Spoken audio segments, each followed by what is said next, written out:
Leitura do livro Inteligência de Talentos, o apêndice agora. Apêndice. Perguntas mais frequentes. Este apêndice contém um conjunto de perguntas práticas específicas que nos fazem com frequência. Há algumas questões grandes e importantes aqui, como, por exemplo, a forma de verificar se um quadro de competências é adequado para a avaliação e se é possível medir integridade. Na maior parte delas, não é preciso que você tenha lido o restante do livro para entender as respostas. Porém, sugerimos que veja a definição de validade no capítulo 2, se ainda não tiver lido.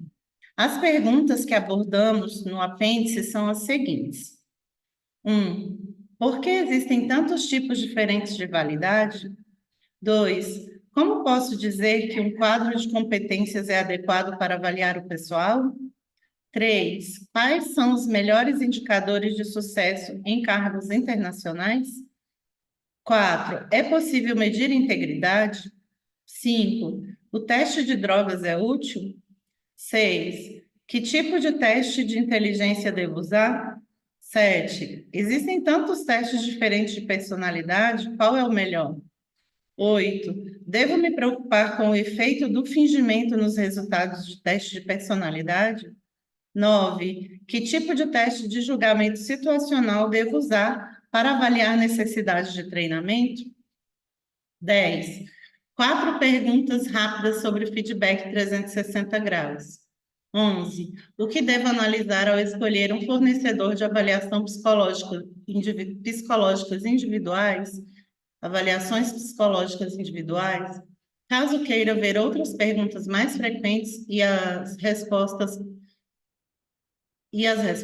ou formular sua própria pergunta, pode fazê-la em nosso blog online. O blog é www.measuringtalent.com. Measuring, MEASURINGTALENT.com. Por que existem tantos tipos de validade?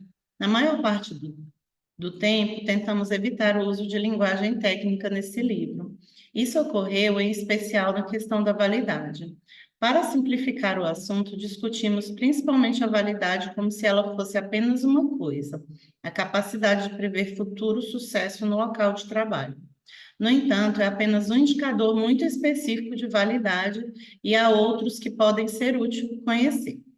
Demos uma pista disso no capítulo 2, quando descrevemos 2 tipos básicos de controle de qualidade que os fornecedores devem fazer ao desenvolver medições. Se a medição é exata em seus resultados e se pode ajudar a prever aspectos como comportamentos, eventos ou a possibilidade de que alguém venha a ter sucesso em algo. Essas verificações equivalem aproximadamente a 2 grandes conceitos no mundo da validade. A exatidão equivale, grosso modo, ao que os psicólogos chamam de validade de construto, o grau em que uma medição verdadeiramente avalia o que diz que faz. Assim, com um teste de inteligência, será que ele realmente mede a inteligência? A validade é importante porque muitos dos elementos que tentamos analisar na medição de talentos são bastante subjetivos. Pergunte a 3 pessoas uma definição ampla da adaptabilidade, você obterá aproximadamente a mesma resposta. Mas peça-lhes para especificar o que a adaptabilidade envolve e quais seriam as melhores perguntas para avaliá-la, e você provavelmente obterá 3 respostas completamente diferentes. Para ajudar a assegurar que os métodos e ferramentas de fato meçam aquilo para o qual supostamente foram concebidos, os fornecedores, de modo geral, analisam 3 aspectos específicos. São eles. O primeiro, verificam se o conteúdo de um teste, como as perguntas que faz, é relevante e capaz de captar o que estão tentando medir. Por exemplo, como um teste de ambição, eles precisam assegurar que as perguntas nele contidas sejam de fato sobre ambição e abranjam todos os diferentes tipos de ambição. Assim, um desenvolvedor de teste, de modo geral, dará uma lista de possíveis perguntas a um grupo de especialistas e pedirá que avaliem quais as mais relevantes. O desenvolvedor pode, então, usar técnicas estatísticas para descobrir quais as melhores perguntas. Isso é chamado de validade de conteúdo. Segundo, os fornecedores também podem verificar o grau em que os resultados em uma medição são semelhantes às coisas com as quais deveriam se assemelhar. Assim, caso estejam desenvolvendo um teste de inteligência, verificarão se as pessoas com pontuação elevada neste teste também têm pontuação elevada em outros testes de inteligência. Isso é chamado de validade convergente. Terceiro, eles podem verificar se os resultados em um teste são diferentes ou divergem de coisas das quais se imaginam que devam ser diferentes. Por exemplo, as pessoas com boa pontuação em testes de integridade realmente apresentam uma baixa incidência de comportamento criminoso? Isso é chamado de validade divergente. Por outro lado, a capacidade de teste de prever certas coisas é o que os psicólogos chamam de validade de critério. A coisa que geralmente tentamos prever é o desempenho, mas pode ser praticamente qualquer coisa, de rotatividade e absenteísmo a produtividade e promoção. Existem 3 tipos de validade de critério. Primeira, validade concorrente. É quando uma medição consegue prever algo mais medido em torno da mesma época. Por exemplo, se a pontuação em um teste de inteligência que você faz hoje prevê a classificação de desempenho que recebe na avaliação deste ano. Este é o tipo mais comum de validade de critério que é medido. Segundo, validade preditiva. É no que nos concentramos neste livro. Trata-se de quão bem uma medição consegue prever algo no futuro, tal como níveis de desempenho. Assim, esta validade reflete se uma pontuação em um teste de inteligência que você faz hoje prevê a classificação de seu desempenho na avaliação do ano seguinte. Terceiro, validade incremental. Conforme descrito no capítulo 2, é o quanto de validade de critério que uma medição proporciona em acréscimo a outra medição. Em outras palavras, quanto de informação ou validade adicional ela lhe fornece em relação a qualquer outra medição que esteja usando. Nós nos concentramos na validade de critério preditiva neste livro, por ser aquilo no que as empresas costumam estar mais interessadas, mas vale a pena estar ciente dos outros tipos de validades. E temos 2 recomendações específicas a este respeito. Perante os fornecedores, primeira, né? Pergunte aos fornecedores sobre a validade de construto. Uma pergunta útil e interessante a se fazer a um fornecedor é como ele sabe que as medições têm validade de construto. A resposta pode lhe dizer muito, tanto sobre o teste quanto sobre o fornecedor e a abordagem que ele adota para conseguir a validade de suas medições. Segundo, faça a distinção entre validade concorrente e preditiva. A maioria das medições é validada usando a validade concorrente, mas é raro ouvir um fornecedor usar essa expressão. E temos ouvido com frequência os fornecedores dizerem validade preditiva, quando na verdade querem dizer validade concorrente. Se lhe disserem que uma medição tem mostrado que prevê o desempenho, verifique se isto significa o desempenho agora ou no futuro. A validade concorrente pode ser útil, mas a validade preditiva é o nível de referência mais elevado a se estabelecer ao se avaliar medições. Finalmente, existem algumas outras expressões sobre validade. Validade de face é quando algo parece medir exatamente aquilo que diz fazer. Com frequência, houve essa expressão em relação às reações dos participantes a vários métodos de medição. Validade de fé é a tendência de se apegar a testes ou fornecedores específicos com os quais está familiarizado à custa de objetivamente analisar o que funciona melhor. Validade mítica é o quanto de validade as pessoas acreditam que um teste tem, independentemente da realidade. Como posso dizer que um quadro de competências é adequado para avaliar o pessoal? Para verificar se um quadro é adequado para avaliar o pessoal, sugerimos 6 critérios simples. Primeiro, sempre que possível, as competências devem ser específicas a uma empresa. Conforme vimos no capítulo 3, as avaliações que levam em conta as circunstâncias e necessidades específicas de uma empresa tendem a ser mais exatas na previsão de sucesso dos indivíduos nesses ambientes. Assim, quanto mais específico o pessoal for um quadro de competências para a empresa, unidade de negócios ou equipe, maior será provavelmente sua eficácia em medir talentos. Por essa razão, preferimos não utilizar quadros de competências genéricas pertencentes aos fornecedores. Para pequenas empresas que não têm tempo, recurso ou inclinação para desenvolver um quadro próprio, a utilização de um modelo genérico é melhor do que não utilizar nada.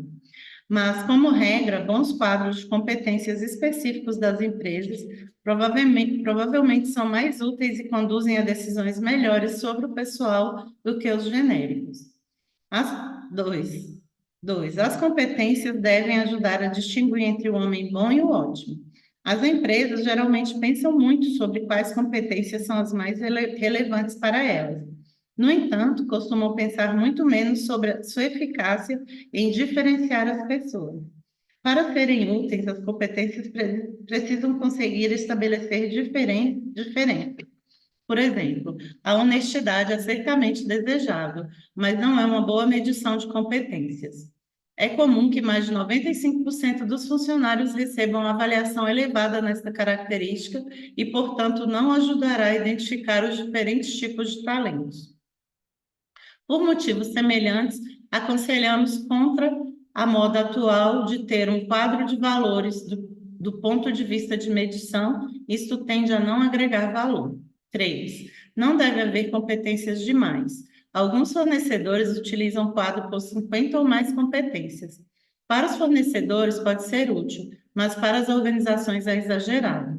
De fato, na maioria das empresas, é irreal pedir que os gerentes avaliem muito mais do que os poucos aspectos. E isso provavelmente é bom, pois pesquisas sugerem que até avaliadores treinados têm dificuldade em avaliar com exatidão mais do que 4 características ao mesmo tempo. Recomendamos, portanto, que não haja mais do que de 6 a 8 competências.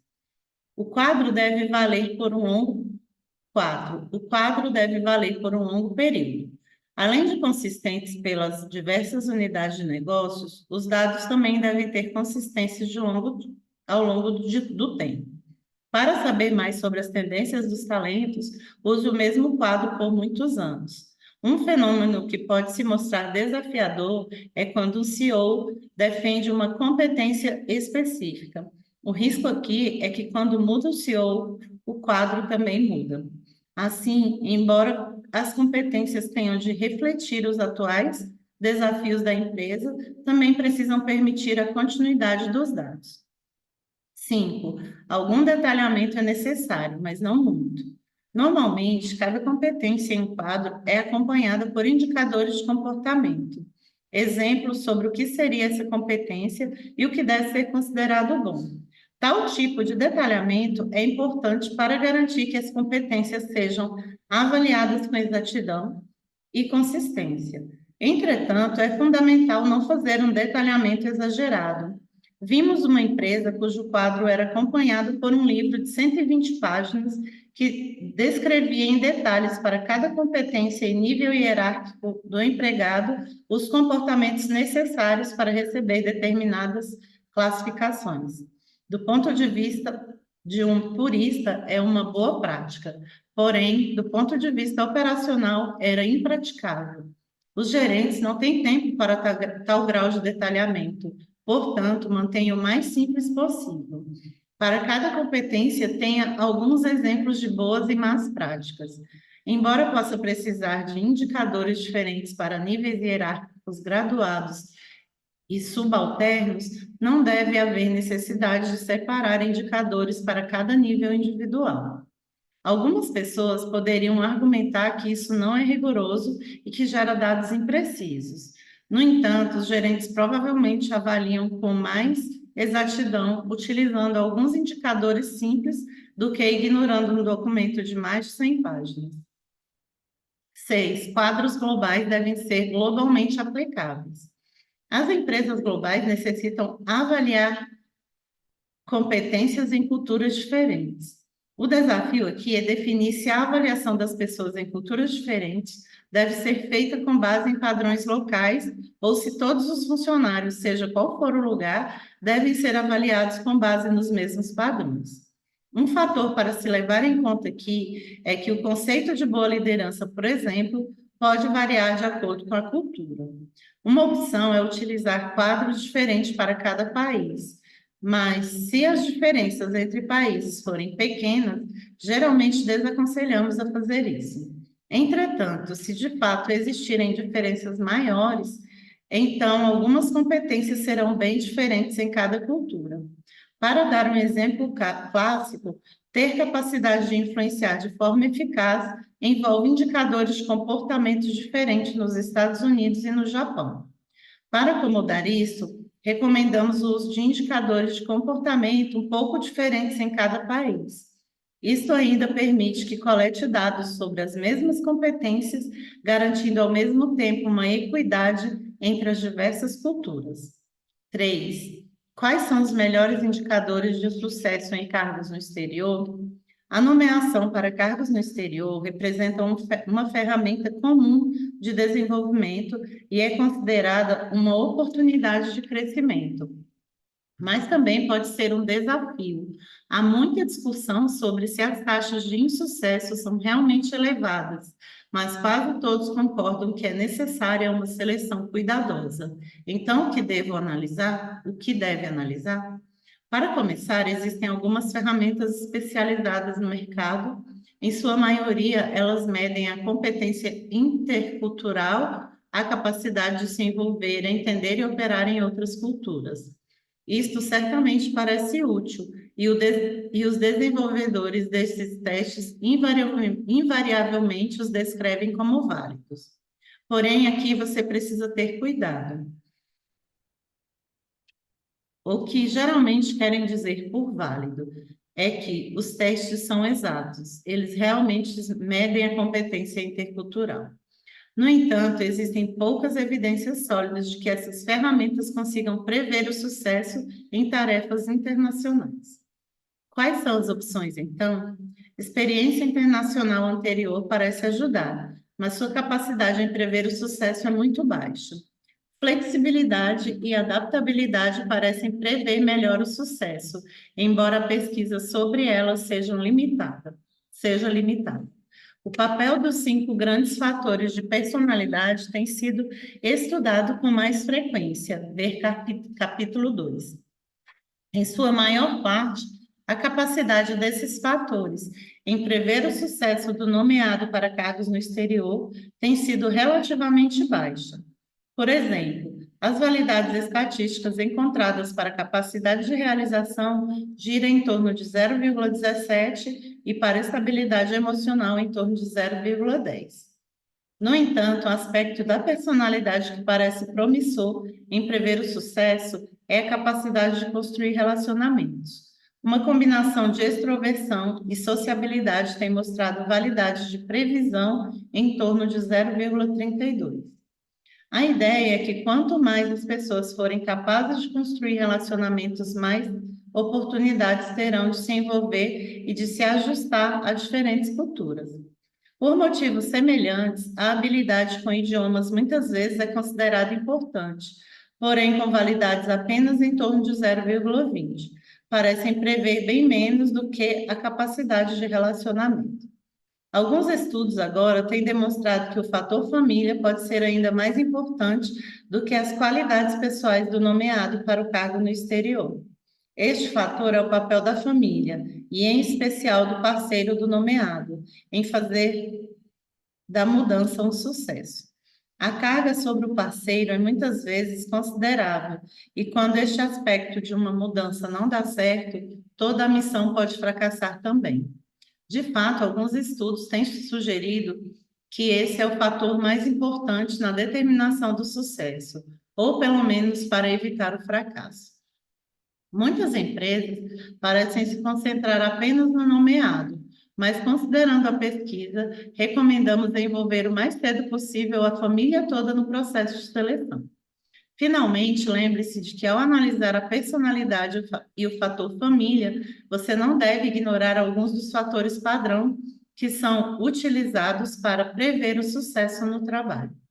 Aspectos como conhecimento do trabalho e inteligência são tão importantes para as funções no exterior quanto para os do país de origem.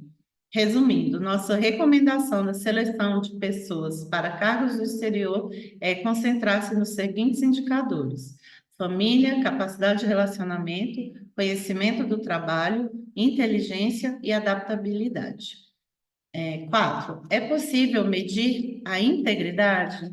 Os testes de integridade pessoal não são novidade, mas ficaram populares somente nos últimos 20 anos. Gatilho para o aumento do interesse nesse teste foi a introdução, em 1988, de regulamentações nos Estados Unidos que restringiam o uso de polígrafos. O custo atual para as empresas de alguns comportamentos dos funcionários, tais como roubo, pode ser considerável. Portanto, houve uma demanda para outras formas de identificar pessoas propensas a se envolverem em tais comportamentos. Entraram os testes de integridade. O uso destes testes se limitou, principalmente no início, a medir a probabilidade de roubo. Com o passar dos anos, porém, começaram a ser usadas para prever um conjunto maior de CWBs, Counterproductive Work Behaviors, comportamentos contraproducentes no trabalho. Não sei para que eu estou lendo em inglês. Inclui não apenas o roubo, mas também absenteísmo, uso de drogas, comportamento de risco e violência ou bullying. A grande maioria dos testes de integridade disponível no mercado hoje é de psicométricos e existem dois tipos principais. As medições explícitas não escondem seu propósito e fazem perguntas diretas sobre o grau que as pessoas se envolveram no passado em comportamentos ilegais ou inaceitáveis. As medições, dissimuladas por sua vez, disfarçam seu propósito e são geralmente baseadas em testes normais de personalidade.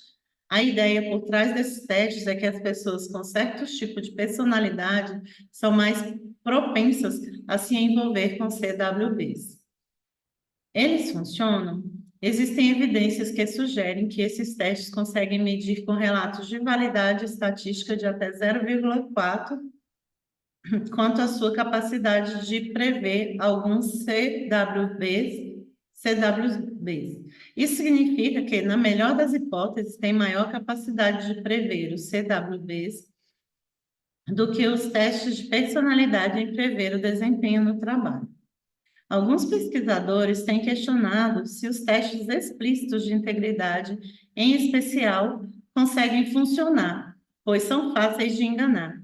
Mas outros têm argumentado que, mesmo que alguns indivíduos enganem em suas respostas, os testes ainda conseguem prever os CWBs. Em muitas pessoas.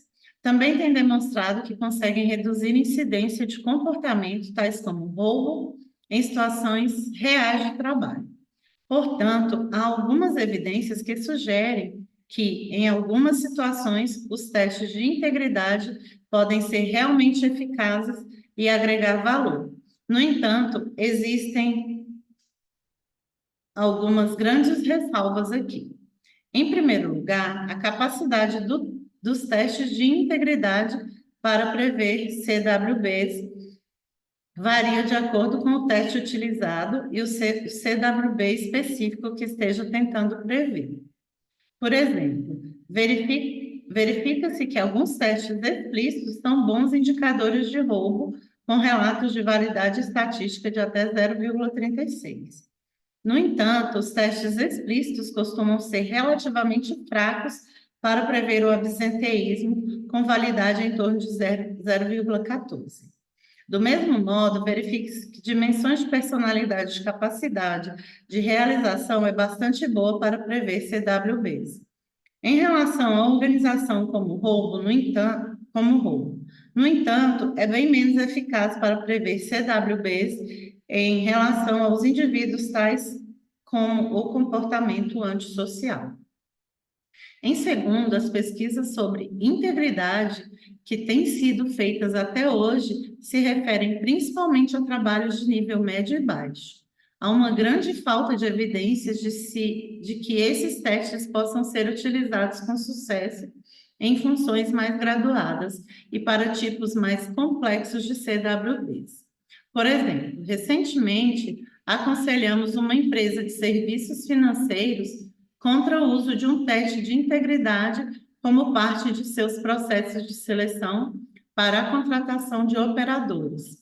Não há prova suficiente de que funcionem nessas situações. Em terceiro, pode haver alguns problemas práticos com os testes de integridade, tais como se e de que maneira excluir candidatos puramente com base nos resultados dos testes. O problema aqui é que todo teste de integridade inevitavelmente produz alguns falsos positivos. São pessoas com resultado ruim no teste, mas que não demonstram posteriormente qualquer CWB. Na verdade, podem até passar a ser modelos de cidadãos corporativos. Por esse motivo, o teste de integridade é muito melhor quando utilizado como indicador para investigações mais aprofundadas, por exemplo, em uma entrevista, do que como teste eliminatório. Finalmente, um aspecto para se ter cuidado ao decidir a utilização ou não de testes de integridade é o viés da informação. Estudos de validade conduzidos por fornecedores que vendem testes de integridade costumam relatar validades estatísticas maiores do que a pesquisa independente sobre a eficácia desses testes. Então, o que tudo isso significa? Para as empresas que pensam em utilizar os testes de integridade, temos 3 recomendações. Uma, seja claro sobre os CWBs específicos que quer medir. Isto é importante para ter certeza de que o teste que utiliza seja capaz de fazer exatamente o que necessita que ele faça. Além disso, um teste de integridade geralmente tem mais capacidade de prever um CWB específico do que uma tendência geral para CWB. Tem sido demonstrado, por exemplo, que o teste de integridade de simulados, baseado na personalidade, prevê CWB em geral com uma validade estatística relativamente baixa, em torno de 0,22. No entanto, quando verificamos a capacidade de dimensões específicas da personalidade de prever determinados CWBs, conseguimos obter validades de até 0,36. Assim, ao analisar qual teste utilizar, não pergunte apenas qual é a validade, pergunte qual é a capacidade do teste de prever este comportamento específico. Segundo, não utilize testes de integridade para tentar medir CWBs complexos em pessoas de alto escalão. Não há prova suficiente de que consigam fazer isso com eficácia, e as pessoas mais graduadas costumam ter menos paciência com o fato de ter sua integridade medida. Pergunte aos fornecedores de teste de integridade se houve alguma pessoa independente sobre a validade estatística de seus testes. Verifique também algumas fontes de análise independentes, como o Burroughs Institute. Ver capítulo 5. Uma última ressalva a ser considerada é que as causas de CWBs não estão apenas dentro dos indivíduos. Fatores contextuais também podem ser importantes e, por vezes, prevêem até melhor os CWBs do que testes tradicionais de integridade. Por exemplo, quanto maior o grau de adequação entre uma função e os objetivos de carreira de um indivíduo, menor a probabilidade de que ele ou ela venha se envolver com CWBs. E os baixos níveis de satisfação no trabalho têm se mostrado mais relacionados com CWBs do que muitos testes de integridade. São necessárias mais pesquisas, mas quando se trata de tentar prever o desempenho do trabalho, é pouco provável que a resposta se encontre somente dentro dos indivíduos. O teste de drogas é útil? A resposta depende do que está tentando obter. Se estiver tentando avaliar quem usa drogas ilegais, ou pelo menos não escondem o fato de que o fazem, então o teste pode ser útil.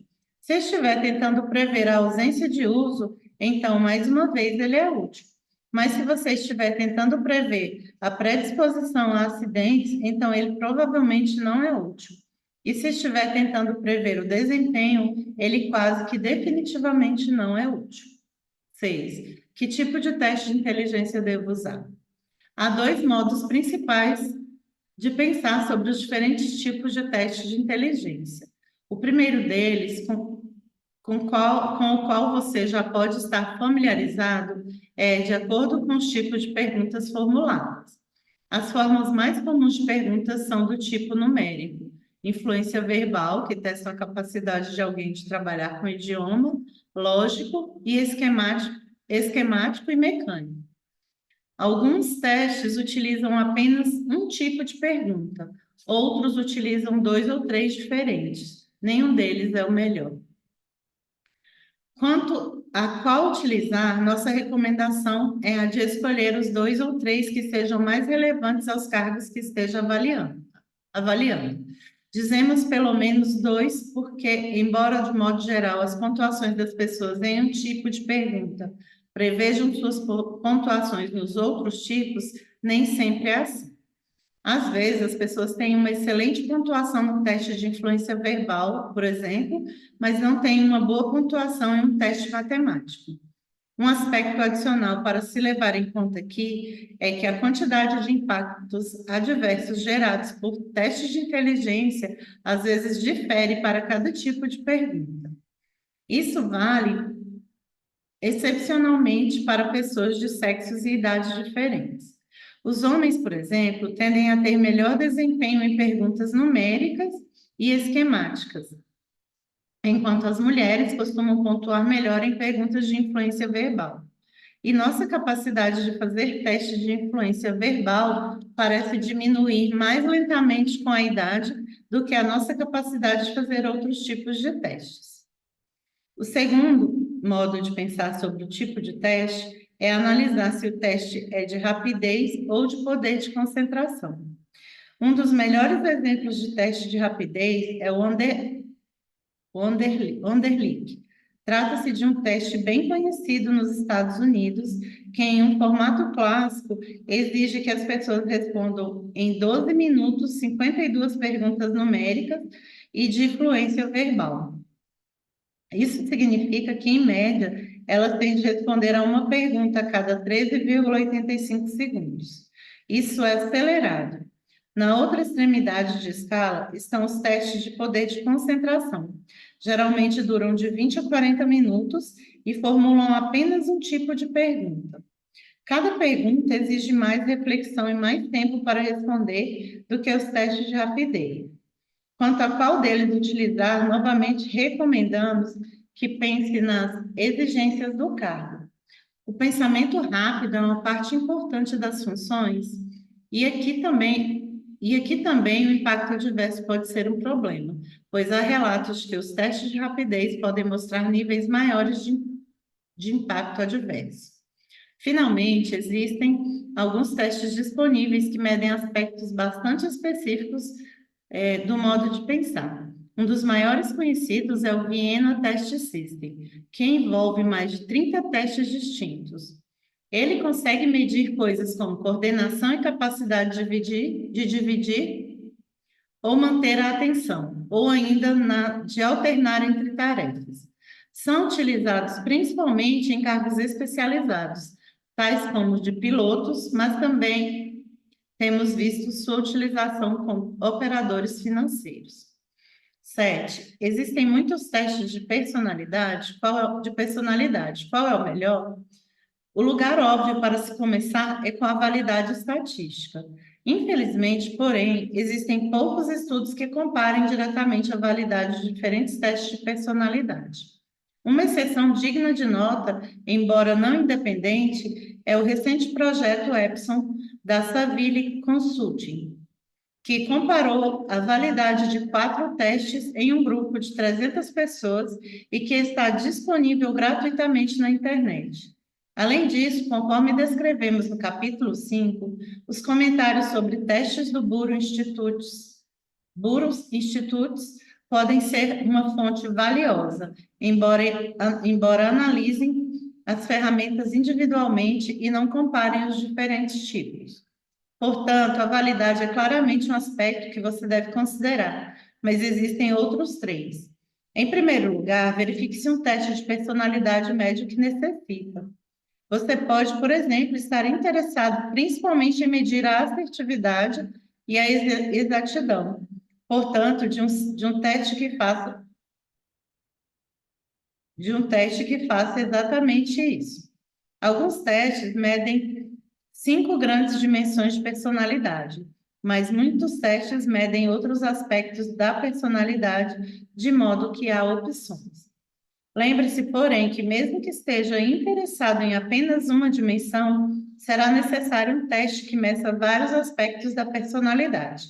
Por exemplo, você pode estar tentando identificar pessoas assertivas, mas também é útil saber o quanto elas são empáticas ou socialmente sensíveis. Afinal, ser assertivo e ao mesmo tempo sensível aos outros é uma coisa, e ser assertivo e insensível é outra completamente diferente. Para tornar seus testes mais relevantes para uma empresa e também facilitar seu uso, alguns fornecedores oferecem adaptar o teste deles ao seu quadro de competências. Isso envolve alinhar o teste com as diferentes competências de sua estrutura e, em seguida, apresentar os resultados individuais como pontuação para cada uma das áreas. Entretanto, você só deve fazer isso se houver um bom alinhamento entre os elementos medidos pelo teste e seu quadro de competências. Com muita frequência, temos visto empresas fornecedores forçando a realidade e dizendo que existe alinhamento quando não há. Quando isso acontece, os resultados obtidos podem enganar. Ter um teste exato, mas menos fácil de usar, pode ser um problema. Porém, ter um que seja fácil de usar, mas que seja impreciso ou enganoso, não faz sentido. Os testes de personalidade são concebidos para medir determinados aspectos e não há muito que se possa mudar neles. Em segundo, analise os resultados disponíveis, os tipos de relatório que os testes fornecem. Em termos ideais, procure um que interprete as pontuações em uma linguagem fácil, que todo gerente possa entender, mas que não forneça detalhes demais. Nossa regra geral é que um parágrafo para cada pontuação é o suficiente. Uma página é demais. Também é importante verificar se o teste tem a capacidade de avaliar a adequação às exigências do cargo e à cultura da empresa.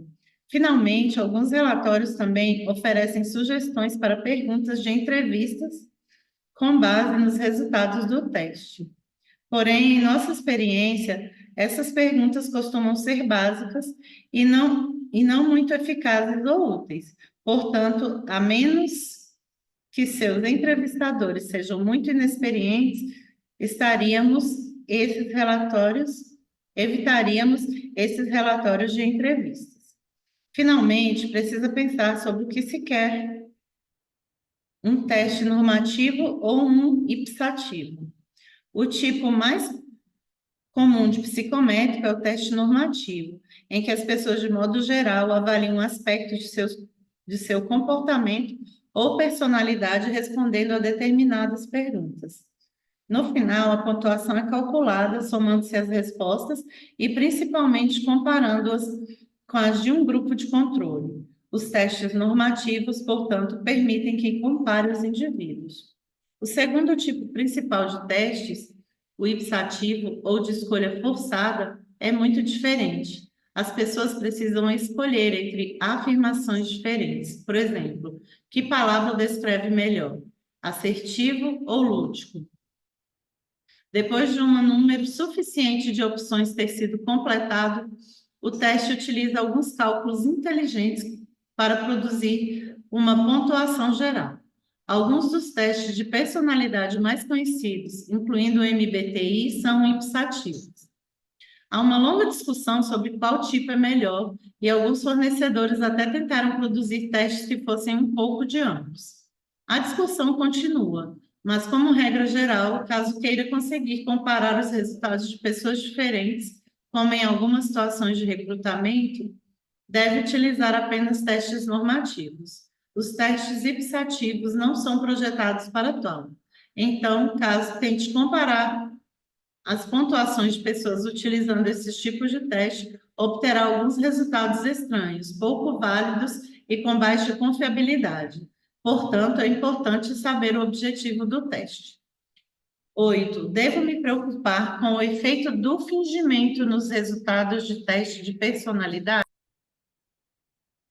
Consciente ou inconscientemente, a grande maioria das pessoas tenta se apresentar bem quando está sendo avaliada.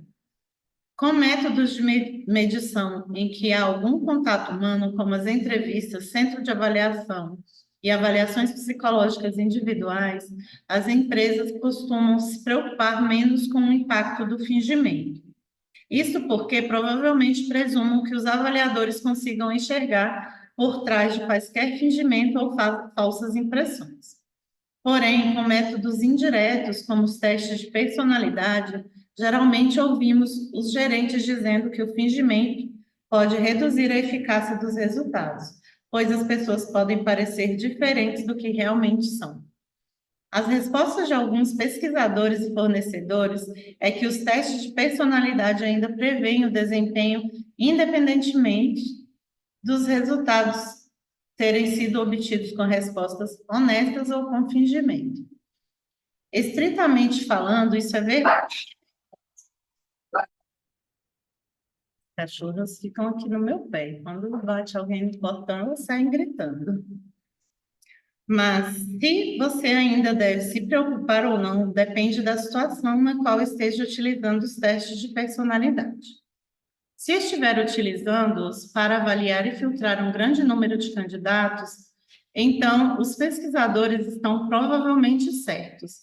Isso porque, embora alguns fingidores consigam passar, os resultados geralmente ainda conseguem prever o desempenho. No entanto, em situações de seleção que não envolvam um grande número de pessoas, o fingimento pode ser um problema. Por isso, recomendamos sempre falar sobre os resultados do teste com os candidatos para ter uma oportunidade de sentir os resultados, se os resultados são exatos. 9. Que tipo de teste de julgamento situacional devo usar para avaliar a necessidade de treinamento? Já mencionamos os dois tipos básicos de teste de julgamento situacional. Aqueles que fazem perguntas com base no conhecimento, qual é a resposta correta, e aqueles que fazem perguntas sobre a tendência comportamental, como as pessoas normalmente agem. Cada um tem seus prós e contras, e embora podem ser eficazes, ver capítulo 2, temos uma clara preferência pela utilização de testes que também permitam que avalie o grau de confiança dele ou dela na resposta dada a cada pergunta. A vantagem disso é permitir a separação em 4 grupos de pessoas, cada um com um nível diferente de necessidade de treinamento. Primeiro, aqueles que dão a resposta correta e estão confiantes a esse respeito. Estas pessoas só precisam ser informadas que responderam certo. Segundo, aqueles que dão a resposta certa, mas não estão confiantes a esse respeito. Essas pessoas provavelmente chutaram um pouco e precisam ser informadas que acertaram a resposta, mas devem ser lembradas de algum dos motivos de ela ser a correta. Terceiro, aqueles que dão a resposta errada e não estão confiantes a esse respeito. Normalmente, essas pessoas provavelmente chutaram e devem ser informadas sobre qual é a resposta certa e por quê. Quarto, aqueles que dão a resposta errada e estão confiantes a esse respeito. Essas são as pessoas com as quais você precisa se preocupar mais. Elas devem ser informadas sobre o motivo de estarem erradas e treinadas ou ensinadas na resposta certa. 10. Quatro perguntas rápidas sobre feedback 360 graus. 1. Devemos comprar um 360 graus genérico de prateleira ou criar o nosso? De modo geral, você deve pensar em desenvolver o seu próprio. Não é difícil e pode ser rápido e barato de fazer. Entretanto, há duas situações que pode fazer sentido. Utilizar um teste genérico, que deve Há duas situações em que pode fazer sentido utilizar um teste genérico. A primeira é que se você planeja utilizar o teste somente algumas vezes ou com apenas algumas pessoas, investir na criação do seu próprio teste provavelmente não é justificável. A segunda é que se planeja utilizar o teste com razoável frequência, o único cenário em que a utilização de testes genéricos ainda pode ser melhor é se a sua empresa não tiver um quadro próprio de competências e você conseguir encontrar um teste genérico que avalie exatamente aquilo que precisa. 2. Será que as pessoas que apresentam os resultados de seu feedback 360 graus aos indivíduos sempre precisam de treinamento? Não. Eles provavelmente fariam um trabalho melhor se tivessem recebido o treinamento, mas raramente isso é absolutamente necessário. Essa questão é importante porque a qualidade da conversa que ocorre quando as pessoas recebem o seu relatório do 360 graus pode desempenhar um papel importante em determinar se o feedback levará a alguma melhora do comportamento. E caso seja mal conduzido, é verdade que, como em qualquer outro feedback ou conversa de avaliação, pode ter um impacto negativo sobre o destinatário. Assim, o treinamento é geralmente preferível e recomendamos fortemente que as empresas pensem nas habilidades dos indivíduos que conduzem essas conversas de feedback, mas não é absolutamente necessário. Por essa razão, orientamos o não uso de fornecedores que insistam em treinar e certificar as pessoas que vão conduzir as conversas de feedback. Nem todo mundo pode precisar delas. 3. Qual é o número ideal de pessoas que deem feedback ao 360 graus? O consenso é de 6 a 8 pessoas, mas é importante não ir muito além desse número. Você pode receber mais comentários escritos, mas as classificações médias para cada categoria do que dão feedback pode ficar sem sentido. Isso porque, se você combina as classificações de uma quantidade muito grande de pessoas, o resultado é de muitas pontuações gerais médias sem altos e baixos. 4. Quais avaliações prevêem mais o sucesso? A resposta comum que vai ouvir é que as avaliações dos gerentes são mais exatas, seguidas dos colegas e, por último, dos subordinados diretos. As autoavaliações e as do cliente não parecem exatas, entretanto, há duas ressalvas. Embora as avaliações dos colegas possam claramente ser úteis e exatas, há muita variação na validade encontrada. Por exemplo, quando há pouca oportunidade de observar o desempenho diário do indivíduo, as classificações tendem a ser menos válidas. Do mesmo modo, quando o 360 graus faz parte de um processo de avaliação ou seleção, as classificações tendem a ser menos válidas. Além do mais, em nossa experiência, as classificações dos colegas costumam refletir o quanto se gosta de um indivíduo ou de como ele é agradável, independentemente de qualquer outro aspecto. As avaliações de subordinados diretos tendem a ser um pouco elevadas e constatou-se que são pouco confiáveis na distinção entre pessoas com alto e baixo desempenho. Entretanto, também se constatou que prevêem a eficácia da equipe e que há alguns comportamentos gerenciais que os subordinados diretos estão bem posicionados para avaliar. Portanto, suas avaliações nunca devem ser ignoradas. 11. O que devo analisar ao escolher um fornecedor de avaliações psicológicas individuais? Nós analisamos como escolher, contratar e gerenciar fornecedores no capítulo 8. Na escolha de um especificamente para o fornecimento de APIs, sugerimos que considere 4 critérios. 1. Custo e cobertura. Qual o custo do fornecedor e terá ele consultores em todos os locais nos quais quer avaliar pessoas? Se não tiver, a cobrança pode crescer rapidamente com o custo de viagem. Existem também 2 questões menos óbvias que você deve analisar.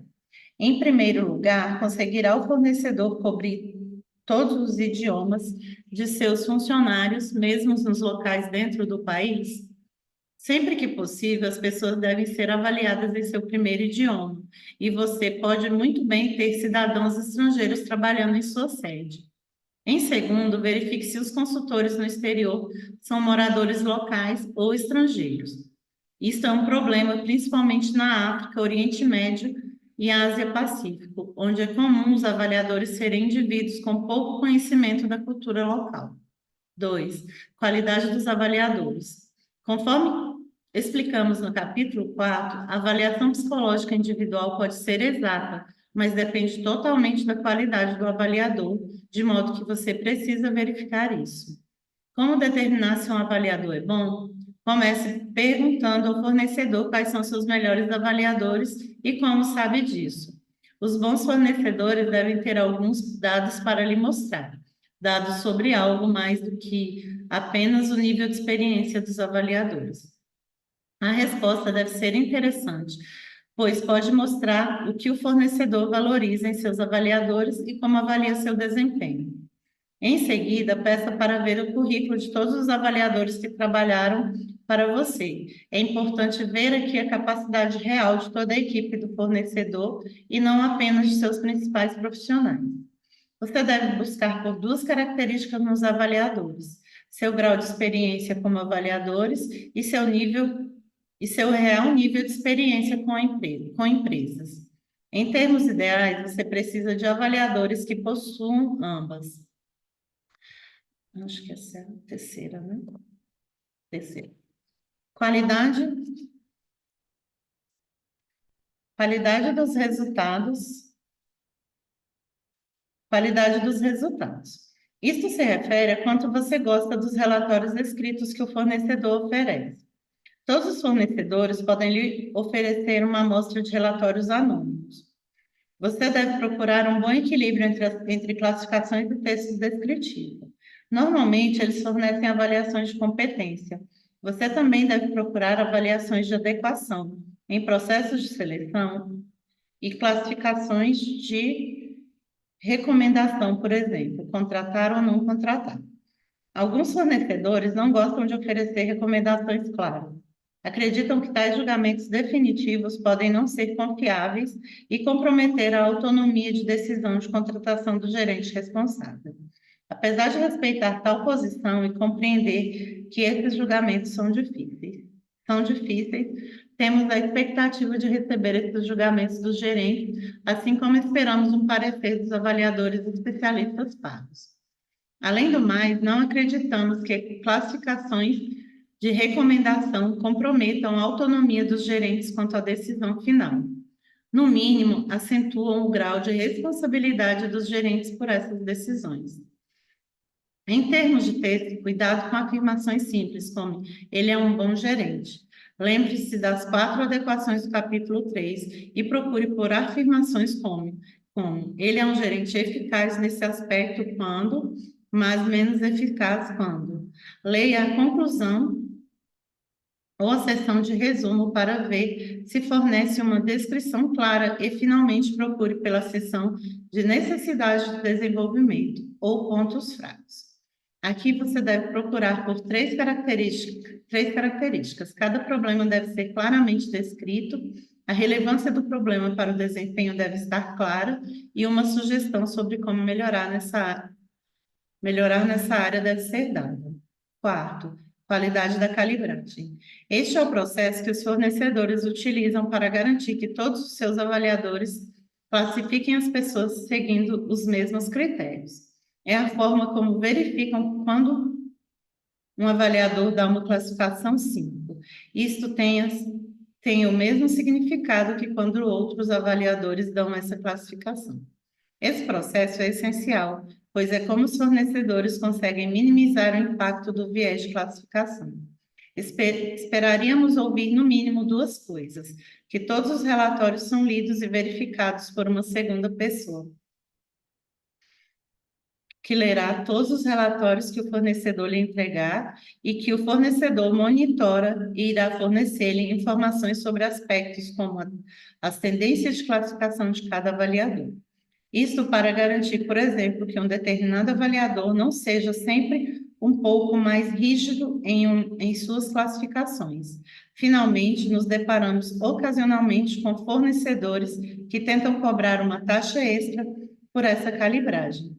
Para nós, isso parece errado. Chame-nos de antiquado, mas acreditamos firmemente que os fornecedores não devam cobrar uma taxa extra para garantir a qualidade do próprio trabalho. Final do livro.